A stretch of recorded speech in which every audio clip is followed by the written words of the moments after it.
Hello students, कक्षा 12 विषय भूगोल अध्याय 2 विश्व की प्रमुख जनजातियाँ, इसके पार्ट 3 की आज बात कर रहे हैं। तो पार्ट 2 में मैंने एस्किमो जनजाति को पढ़ाना शुरू किया और वो पार्ट 3 में कंप्लीट होगी। तो कुछ पार्ट हम पढ़ चुके हैं, उसका अब हम निवास क्षेत्र पढ़ रहे हैं। इनके द्वारा बर्फ से बनाए जाने वाले गुंबदाकार मकान को इग्लू कहा जाता है। अर्थात एस्किमो लोग बर्फ से अपना घर का निर्माण करते हैं जो कि गुंबदाकार होता है, उसे हम इग्लू कहते हैं। हड्डियों के ढांचे से बने मकान को कर्मक कहते हैं। तो यहाँ कर्मक और कयाक दो शब्द आएंगे। तो कयाक तो एक प्रकार की नाव है जो कि चमड़े से बनेगी, आगे आएगा, मैं समझाऊंगी आपको।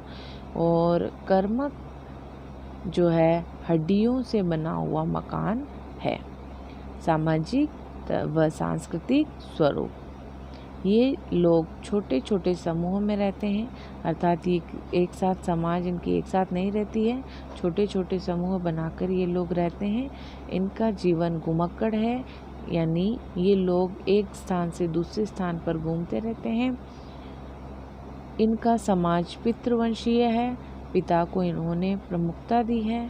इनके द्वारा बहुपत्नी प्रथा को मान्यता दी जाती है। अर्थात पितृवंशीय समाज होने के कारण से पिता का बोलबाला है और पिता अपने साथ में दो पत्नियों को रखता है। ये एल्यूट भाषा बोलते हैं। अर्थात ये प्रश्न जो है मैं अभी बता रही हूँ वो आपके बोर्ड में आया हुआ है और आपको याद रखना है। एस्किमो लोगों के द्वारा बोली जाने वाली भाषा का नाम बताइए, तो वो एल्यूट है और आपको यहाँ हाईलाइट किया हुआ नज़र आ रहा है। वह अंधविश्वासी होते हैं, यानी एस्किमो लोग अंधविश्वासी भी होते हैं। अब हम बात कर रहे हैं इनके आर्थिक क्रियाकलाप की। तो अब हम लेते हैं यहाँ आखेट। इन लोगों का मुख्य आर्थिक क्रियाकलाप आखेट है। आखेट का मतलब शिकार से है। ये शीतकाल व ग्रीष्मकाल में भिन्न भिन्न विधियों से शिकार करते हैं। यानी इनके द्वारा जो शिकार किया जाता है वो शीतकाल और ग्रीष्मकाल में अलग अलग प्रकार का होता है। अर्थात इनके द्वारा काम में ली जाने वाली विधियां भी काल के अनुसार भिन्न भिन्न होती है। इनके द्वारा शीतकाल में माऊपाक व इतुरपाक विधि द्वारा शिकार किया जाता है। ये सील मछली का शिकार मुख्य रूप से करते हैं। तो हम अगर यहाँ पर शीतकाल की बात करें तो शीतकाल के अंदर ये लोग माऊपाक और इतुरपाक विधि के द्वारा अपना शिकार करते हैं और सील मछली इनको बहुत पसंद है, इसीलिए ये उसका शिकार मुख्य रूप से करते हैं। बसंतकालीन आखेट को उत्तोक कहते हैं। अब हम बसंत काल की बात करें तो बसंत काल में किया जाने वाला शिकार जो है उत्तोक कहलाता है। तो 3 प्रकार के नाम आए, माऊपाक, इतुरपाक और उत्तोक। माऊपाक, इतुरपाक तो शीतकाल में हम शिकार करते हैं और बसंत काल के अंदर उत्तोक विधि द्वारा हम शिकार करते हैं। इसमें कुत्तों की मदद से मछलियों का शिकार किया जाता है। यहाँ जो सील मछली की चर्चा हो रही है तो उसका जो शिकार है वो कुत्तों की मदद से किया जाता है। ग्रीष्म काल में धनुष द्वारा खरगोश, बतख, लोमड़ी का शिकार किया जाता है। और हम अगर ग्रीष्म काल की बात करें तो धनुष लेकर यह खरगोश, बतख, लोमड़ी का शिकार करते हैं। आगे आता है आपके यंत्र। एस्किमो लोगों द्वारा अनेक प्रकार के यंत्र व उपकरण प्रयुक्त किए जाते हैं। यानी एस्किमो लोग जब शिकार करते हैं तो शिकार करने के लिए उन्हें यंत्रों की आवश्यकता होती है और यंत्र अलग अलग प्रकार के होते हैं। इन एस्किमो जनजाति द्वारा अलग अलग प्रकार के अनेक प्रकार के यंत्र उपकरण का उपयोग किया जाता है। इनके द्वारा प्रयुक्त भाले को हारफून, ये प्रश्न हारफून क्या है ये आया हुआ है और आपको यहाँ ध्यान रखना है। तो शिकार में प्रयुक्त भाले को हारफून कहते हैं। चमड़े से बनी नाव को कयाक कहते हैं। पहले कर्मक मैंने आपको बताया था, वहाँ हड्डियों से बना हुआ घर कर्मक कहलाएगा। कयाक का मतलब है चमड़े से बनी नाव। तो आपको यहाँ कंफ्यूज नहीं होना है कर्मक और कयाक में। बड़ी नाव को उमियाक और शिकार के काम आने वाली बिना पहिए की गाड़ी को श्लेष कहा जाता है। शिकार में प्रयुक्त किए जाने वाली पहिए विहीन गाड़ी श्लेष कहलाती है। और अब हम बात करेंगे वर्तमान परिदृश्य में एस्किमो की स्थिति।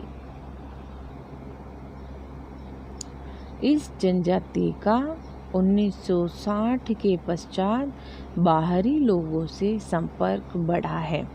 यानी ये जो जनजाति एस्किमो के ऊपर हम चर्चा कर रहे हैं, ये जनजाति दुर्गम क्षेत्रों में रहती है। इसका जो समाज से संपर्क है वो बिल्कुल नहीं है।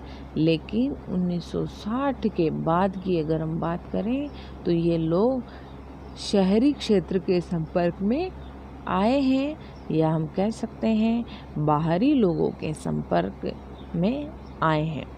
ये लोग अब शिकार के लिए आग्नेय शस्त्रों व बंदूक का प्रयोग करने लगे। यानी पहले वो तीर कमान भाले इनका ही उपयोग करते थे, लेकिन अब ये लोग क्या कर रहे हैं, आग्नेय शस्त्र यानी अग्नि वाले शस्त्रों का प्रयोग भी यह कर रहे हैं, और उसी के साथ बंदूक का भी उपयोग यह करते हैं।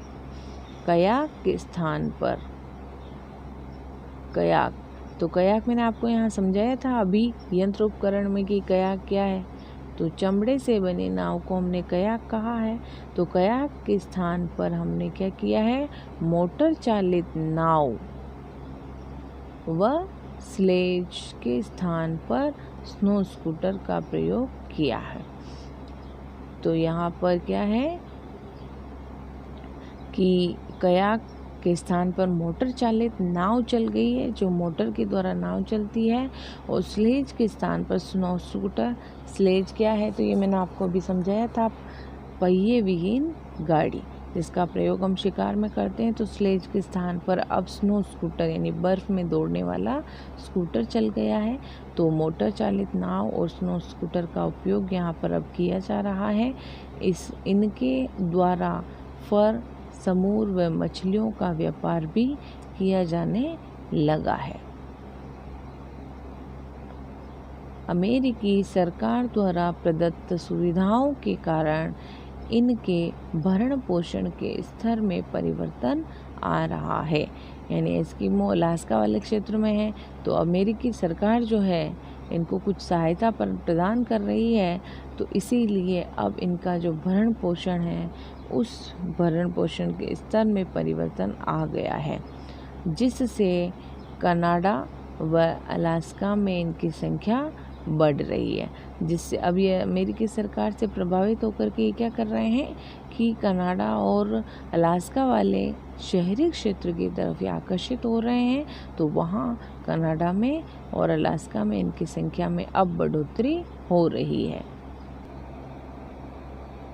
तो यहाँ हमारा एस्किमो जनजाति कंप्लीट हो जाता है। तो यहाँ आपको हारफून क्या है, कयाक क्या है, स्लेज क्या है, माउपाक, तुर्कपाक क्या है, उत्तोक क्या है, इन सब चीज़ों का आपको यहाँ पर बहुत ही ध्यान रख कर के समझना है और याद करना है, क्योंकि एस्किमो जनजाति जो है बहुत ही महत्वपूर्ण है बोर्ड के दृष्टिकोण से। तो महत्वपूर्ण होने के कारण यह आपको बिल्कुल मुँह पर ही याद हो जानी चाहिए।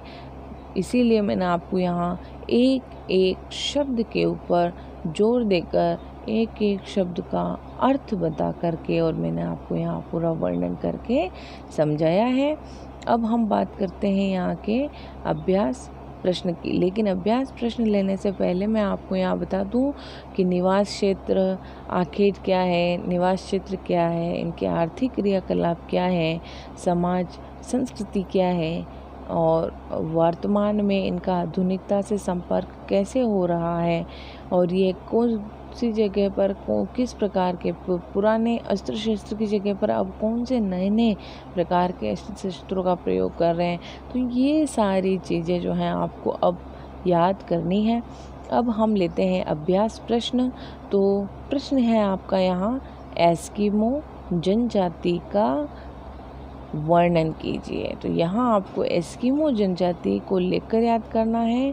पूरा का पूरा पार्ट 2 और पार्ट 3 दोनों इसके अंतर्गत आएगा। आशा करती हूँ कि आप बहुत अच्छे से इसको लिख करके याद कर लेंगे।